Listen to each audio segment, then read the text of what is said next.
देवेंद्रजी, मनसेचे प्रमुख राजसाहेब ठाकरे, महायुतीचे उपस्थित असणारे मुंबई शहरातील सर्व साईच्या साई उमेदवार,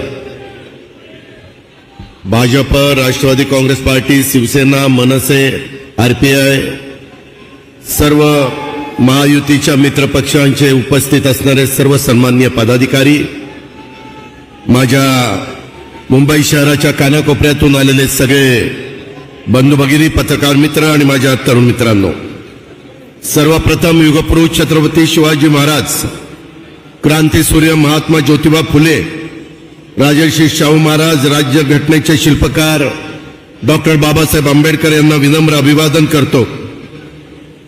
मित्रांनो, आज लोकसभा निवडणुकीचा हा शेवटचा 5वा टप्पा महाराष्ट्र पार पाडतोय।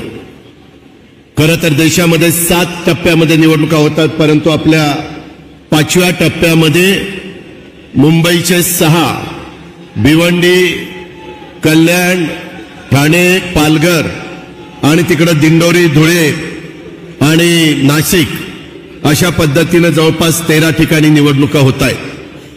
13च्या 13 ठिकाणी महायुतीचे उमेदवार धनुष्यबाण आणि कमळ या दोन्हीपैकी एक चिन्ह घेऊन उभे आहेत। माझी सुरुवातीलाच मुंबईकरांना, तमाम माझ्या बंधू भगिनींना विनंती आहे की आपण उद्याच्या 20 तारखेला ज्यावेळेस मतदानाला जाल त्यावेळेस तुमच्या पुढे जी मशीन असेल तिथं महायुतीच्या उमेदवाराचं नाव असेल आणि त्याच्या पुढे धनुष्यबाण तरी असेल किंवा कमळ तरी असेल, तेवढं समोरचं बटन दाबायचं काम आपण सगळ्यांनी करावं, अशा प्रकारचे मी आपल्याला सगळ्यांना मनापासून विनंती करतो।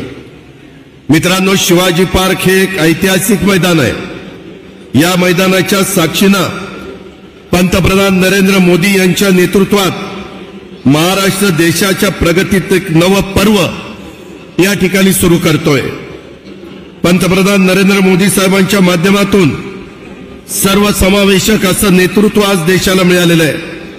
मागच्या 10 वर्षाच्या काळामध्ये ज्या पद्धतीनं पंतप्रधानांनी देशाला पुढे घेऊन जाण्याचं काम केलं, ते निश्चितपणे ते काम गौरवास्पद अशा प्रकारचं काम आहे। मोदी साहेबांचं कणखर नेतृत्वच पुढच्या काळात देखील तुमच्या माझ्या भारत देशाला प्रगतीच्या शिखरावर घेऊन जाणार आहे, आणि हा निर्धार इथल्या सर्वसामान्य जनतेने केला आहे। आणि म्हणूनच त्यांना 3ऱ्यांदा आपल्या देशाचं पंतप्रधान करण्याचा संकल्प आपण सर्वांनी करायचा आहे। माझी आपल्याला विनंती आहे की आता सध्या विरोधकांना कुठला विकासाचा मुद्दा राहिला नाही। यावेळेच्या निवडणुकीमध्ये सातत्याने आम्ही महायुतीच्या वतीनं विकासाच्या बद्दल बोलतोय, परंतु विरोधक त्याला फाटा देतात आणि नको ते भाषण करण्याचा केविलवाणा प्रयत्न त्यांचा चाललेला आहे। एक त्रयस्थ नागरिक म्हणून आपण जर त्यांच्याकडे बघितलं तर काय त्यांची भाषणं आहेत, काय त्यांचे त्याच्यामध्ये शब्द वापरतात। अरे, आपल्या महाराष्ट्राला सुसंस्कृत महाराष्ट्र म्हणून ओळखलं जातं।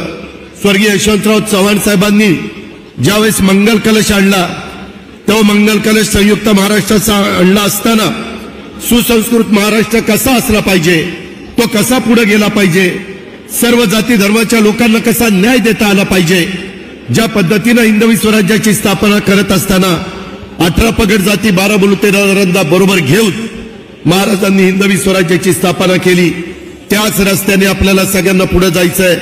आणि मुख्यमंत्री असतील, उपमुख्यमंत्री असतील, आम्ही महायुतीच्या सरकारमधले सगळे घटक पक्ष असू किंवा देशाचे पंतप्रधान असतील, ह्या सगळ्यांची भूमिका तीच आहे।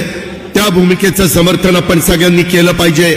आता आठवले साहेबांनी बोलत असताना सांगितलं की असा काहीतरी मुद्दा काढायचा आणि त्याच्यातनं एखाद्या समाजाला काहीतरी त्यांच्यामध्ये समरवस्था निर्माण करायची।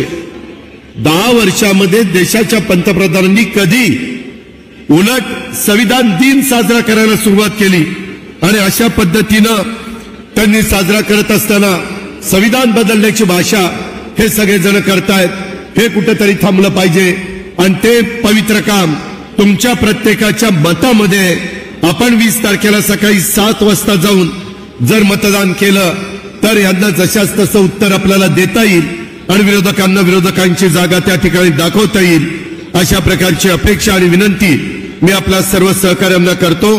प्रचंड मोठ्या संख्येने आपण इथं उपस्थित राहिल्याबद्दल आपल्या सर्वांचं महायुतीच्या वतीनं मनापासून स्वागत करतो आणि मी माझे 2 शब्द संपवतो. जय हिंद, जय महाराष्ट्र.